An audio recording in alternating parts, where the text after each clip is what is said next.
Čauky mňauky, toto je Talks Ivu Show číslo 5. Pridala som nedávno reelsko ohľadom toho, že netreba veriť všetkému, čo povie človek s peknou postavou a tomu, keď je atraktívny, lebo atraktivita ani svaly nerovnajú sa IQ. A možno na toto by som chcela nadviazať, lebo si myslím, že internet je plný influencerov a ľudí, ktorí majú dosah s tým, že proste vyzerajú dobre a ľudia ich berú ako inšpirácia presne kvôli tomu, že vyzerajú dobre, tak ľudia im veria.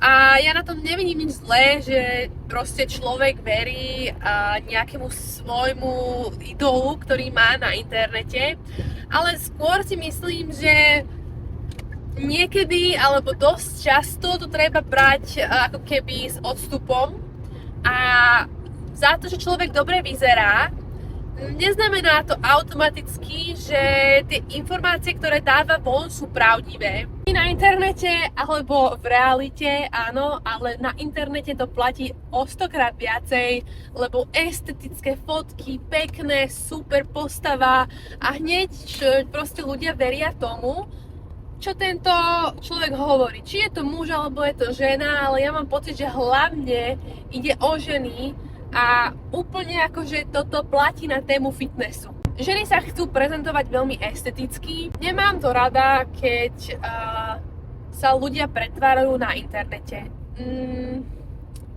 Ja si myslím, že to prináša čísla, lebo je veľa dievčat a adolescentov, proste, čo si z tohto berú príklad a hovoria si, že ja chcem byť takáto. Ja chcem byť takáto estetická, peknúčka, pilates girly, chudučka, neviem čo. A pritom proste realita je trošku iná, ako je prezentované na tom internete, lebo na tom internete si viete vybrať, čo pridáte a selektujete to a pridáte len to, čo vyzeráte najlepšie a pridáte len to, čo sa vám hodí. A proste toto robí z internetu veľmi toxické miesto, keď si potom pozrie nejaké mladé dievča, profil nejakej influencerky, ktorá dáva, že čo za deň papá a naozaj proste toho obnosu je málo, potom vidíš, že chodí na pilates, tak proste takto chce to dievča vyzerať, lebo je to jej vzor a je to pekná baba a je to estetické, pekné. No možno tá čajka bere Ozempic, ja neviem, možno bere, akože možno nie, ale možno, že bola vždy chudá celý život. Ja neviem. Každopádne to, že je niekto pekný, neznamená, že to do niečoho vyzná. To, že je niekto chudý, neznamená, že môže niekomu radiť, čo sa týka stravovania. To, že možno niekto vyzerá, že cvičí, že má nejaké svaly alebo je nejaký vypracovaný, neznamená, že môže ľuďom radiť, čo sa týka cvičenia, hej? Sa ospravedlňujem ženám, ja nechcem nikoho diskriminovať, ale ja si myslím, že celá táto, že chcem byť estetická, chcem byť pekná, častokrát leze proste na mozog. A ja to nemyslím zlom, ja to myslím proste mne samej častokrát, to dáva mindráky, že chcem vyzerať pekne na internete, že chcem pridávať pekné fotky, chcem byť stále upravená a aby som pôsobila proste non-stop najkrajšie, ak sa len dá, lebo na internete sú samé pekné baby a nemôže byť jata škaredá.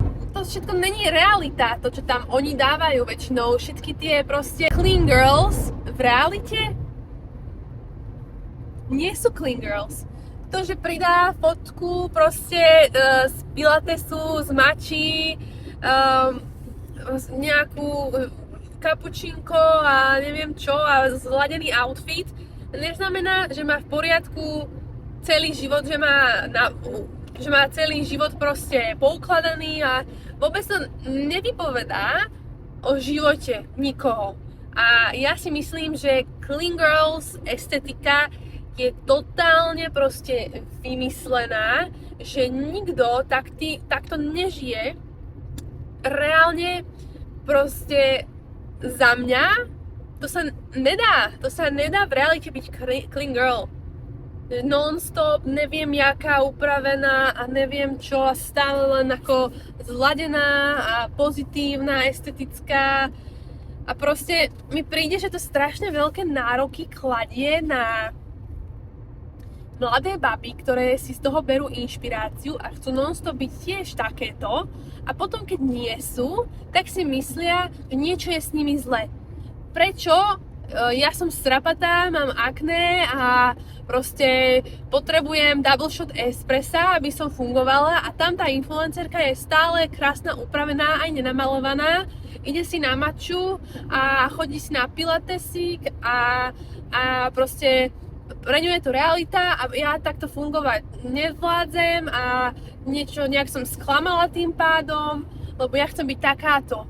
Proste ja reálne proste neznášam clean girls estetiku. Ja, čo som aj videla, tak väčšinou clean girls, čo sú na internete, sú v reálnom živote najviac messy. Najviac messy proste, že vyberú si, vyselektujú len to, čo im vyhovuje, čo dajú na sociálne siete, čo samozrejme nie je zlé, lebo však treba si chrániť aj súkromie, a keď proste chceš nejak na internete pôsobiť, tak proste nepridáš úplne všetko z svojho života. A zase na druhú stranu, prečo proste nie sme na internete autentickí? Ja tomu nerozumiem. Proste ja viem, že internet strašne rýchlo prišiel a je to taká novinka v podstate pre všetkých. Lebo že koľko je tu internet, koľko je tu Instagram, to je strašne krátka doba. Samozrejme ľudia začali pridávať len príspevky pekné a len fotky tie najlepšie, čo spravili. A len sa ako keby tento trend sa len rozrastal stále a ľudia len pridávali pekné veci a upravené a fejkové, a potom tomu začali veriť tí ostatní a začalo sa to tak, ako keby taký strašne toxický mindset z toho vyplynul, pretože proste ľudia tomu veria. Vy ste sa čudovali, koľko veľa proste ľudí sa totálne pretvaruje na internete. Ale že totálne. Že tí, čo sa tvária naozaj, že len duhy, pozitívna energia, jednorožce, kvetinky, proste hviezdičky, sama ružová farbička. Takí ľudia sú v realite väčšinou úplne že najhorší.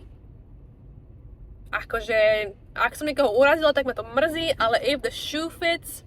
Druhá vec je toľko proste ako keby párov, čo tak nejak akože mám prehľad, že o realite ich, ako to naozaj je, a potom vidím ich online príspevky,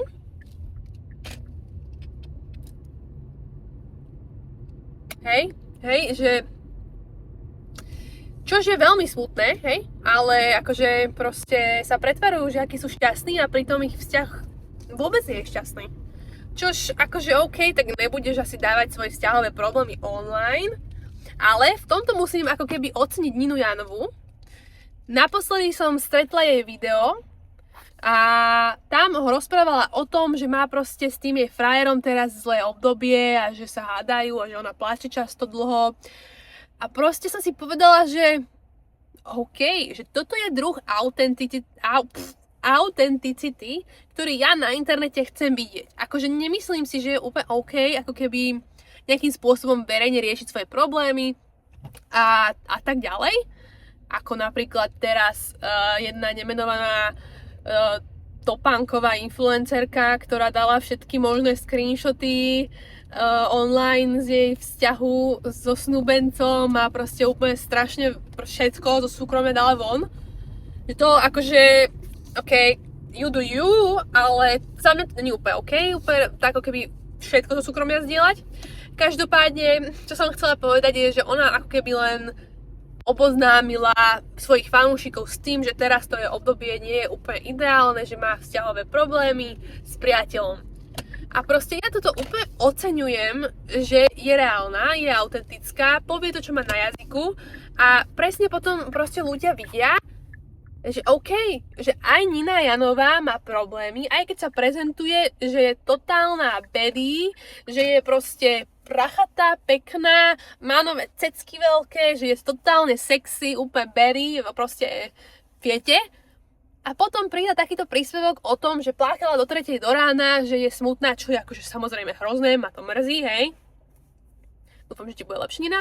Ale že potom ten človek vidí, že aha, že vlastne tá realita toho života je iná, ako je na fotkách. Že proste má aj takéto obdobia. A proste presne toto je to, čo ja by som rada videla na internete. Reálnych ľudí hovoriacich o proste pravdu. Hovoriacich pravdu, hej? Že nemusíš proste hovoriť úplne o všetkom. Nemusíš mi hovoriť svoje tajomstvá, ale zase neklam, hej? Radšej buď ticho, proste neklam. A presne toto si myslím, že je estetika Clean Girls, že oni všetky, akože dobre, čest výnimkám, ale väčšina z nich proste klame, upravuje si fotky, pridá len to pekné a pritom ten reálny život je iný. Totálne. Takže tak. Čiže dávajte si pozor, čomu veríte na internete. Naozaj, dávajte si pozor, kam to hlavne nechávate zájsť. Hej, lebo človek sa v tom strašne ľahko stratí. Keď non-stop na internete vidí a proste samé pekné veci a krásne vzťahy, dovolenky, peniaze, drahé autá, drahé make-upy, hocčo, si myslí, že to tak by malo byť aj v jeho živote a prečo on to tak nemá a že asi je vadný, ale proste každý sme iný a hovorím, tá realita je 90% času iná, ako je na internete, hej? A ja fakt cením proste kreatorov a influencerov a proste ľudí, čo pridávajú na internet, ktorí sú úprimní, ktorí povedia veci tak, jak sú a proste sú to reálni ľudia. Nie sú to proste nejaké vymyslené persóny dokonalé, ktoré chcú ako keby sa len prezentovať a sa páčiť všetkým naokolo. A to čo robí ten Šimon?